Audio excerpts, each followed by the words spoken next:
Bismillahirrahmanirrahim.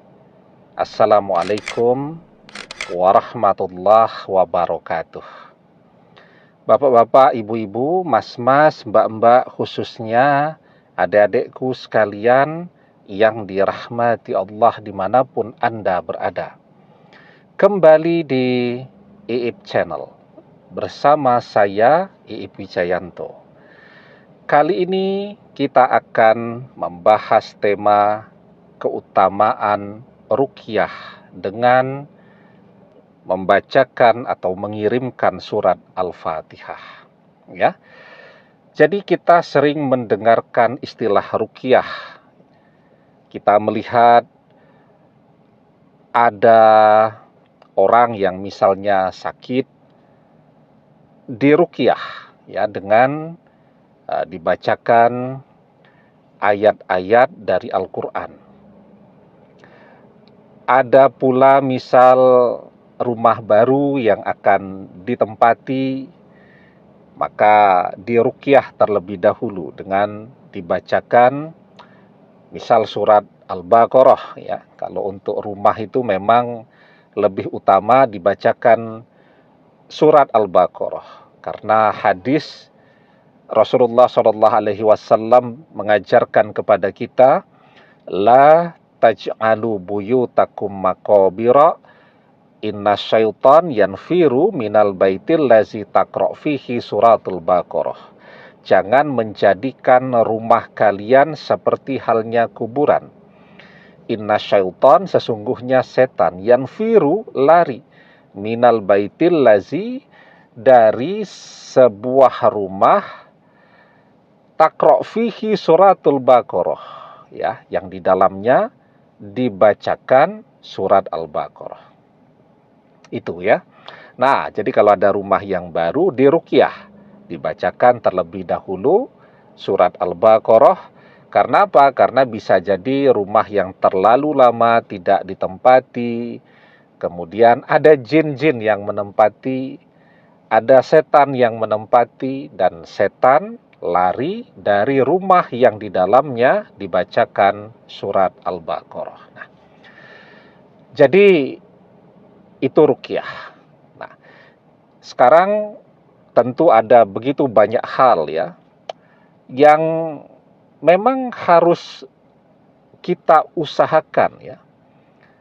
Usaha doa kita, batin kita itu harus lebih banyak. Jadi contoh nih ya, misal calon suami atau calon istri mengkhianati. Sudah nyetak undangan pernikahan, sudah foto prewedding, seluruh tetangga keluarga sudah tahu semua, bahkan sebagian undangan pernikahan sudah disebarkan, tahu-tahu dia membatalkan pernikahan. Apa yang harus dilakukan? Ya kan? Apalagi misal mantan suami atau mantan istri sama sekali tidak peduli. Misal mantan suami itu, dia selingkuh, pergi dengan orang ketiga, betul-betul lupa dengan keluarganya, sampai nafkah untuk anak-anaknya pun tidak pernah dia berikan. Apa yang harus dilakukan?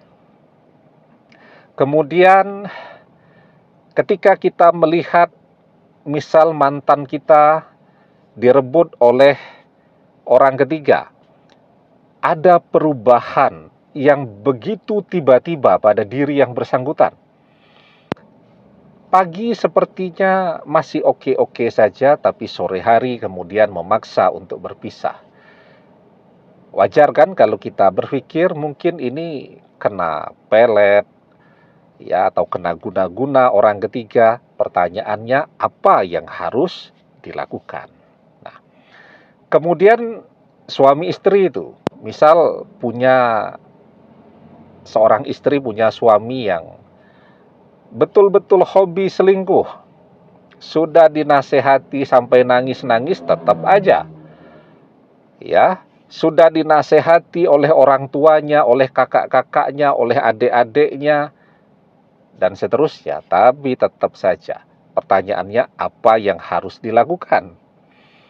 punya anak yang nakalnya luar biasa, tidak pernah di rumah, ya, bolos sekolah terus, sudah dinasehati dan seterusnya. Pertanyaannya, apa yang harus dilakukan? Dan contoh-contoh lainnya. Nah, maka ketika kita menghadapi situasi seperti ini, perbanyak mengirimkan Al-Fatihah untuk orang-orang tadi, ya, agar mereka sadar, ya, agar mereka kembali seperti mereka yang baik, mereka yang kita kenali dulu. Jadi Al-Fatihah itu manfaatnya sangat banyak. Al-Fatihah itu bisa untuk penyembuhan penyakit fisik, juga tentu untuk penyakit-penyakit batin, ya. Seperti tadi, anak yang nakal luar biasa, suami yang tidak setia, dan seterusnya. Nah, itu kan penyakit-penyakit hati atau penyakit batin. Nah, itu semuanya bisa dibersihkan, bisa disembuhkan dengan dibacakan surat Al-Fatihah. Lah, kalau orangnya tidak bisa ketemu karena tidak pernah pulang, atau suami itu tidak ingat lagi kepada istri dan anak-anaknya, ya dikirimkan surat Al-Fatihah. Pertanyaannya berapa kali? Ya, sebanyak-banyaknya yang kita mampu. Setiap hari sampai dia sadar. Nah, jadi hadis yang menjelaskan tentang keutamaan surat Al-Fatihah untuk ruqyah. Jadi di dalam hadis itu dijelaskan beberapa orang sahabat sedang melakukan perjalanan dakwah. Ketika akan pulang ke Madinah, mereka kehabisan bekal, mampir di sebuah perkampungan. Kemudian di sana ternyata kepala perkampungan itu tadi itu sedang sakit. Nah, kemudian orang-orang di sana bilang, ada tidak yang bisa melakukan ruqyah? Kemudian seorang sahabat menyanggupi. Nah, kepala kampung itu tadi dibacakan surat Al-Fatihah, dan alhamdulillah dengan izin dan pertolongan Allah sembuh. Sahabat ini mau dikasih hadiah 1 ekor kambing, tapi beliau belum mau menerimanya sampai menceritakan ini semua kepada Rasulullah SAW. Nah, setibanya di Madinah, sahabat ini yang melakukan ruqyah langsung menemui Rasulullah. Dan sahabat ini berkata, "Ya Rasulullah, wallahi ma raqaitu illa bi fatihatil kitab." Ya Rasulullah, demi Allah, aku tidak melakukan ruqyah kecuali dengan membaca Al-Fatihah. Fatabassama, Rasulullah kemudian tersenyum, dan beliau bersabda, "Wama adraka annaha ruqyah." Bagaimana kamu bisa tahu kalau surat Al-Fatihah itu untuk ruqyah? Kemudian beliau bersabda, "Khus minhum wadribulli bisahmim ma'akum." Jadi ambil kambing yang mau diberikan oleh orang di kampung tadi, sembelihkan untukku dan sebagiannya untuk kalian, ya. Nah, jadi ruqyah dengan surat Al-Fatihah itu adalah sesuatu yang sangat dianjurkan, ya, dan dijelaskan kepada kita melalui hadis yang saya sampaikan ini. Demikian, semoga bermanfaat. Wallahu a'lam bissawab, billahi taufik wal hidayah.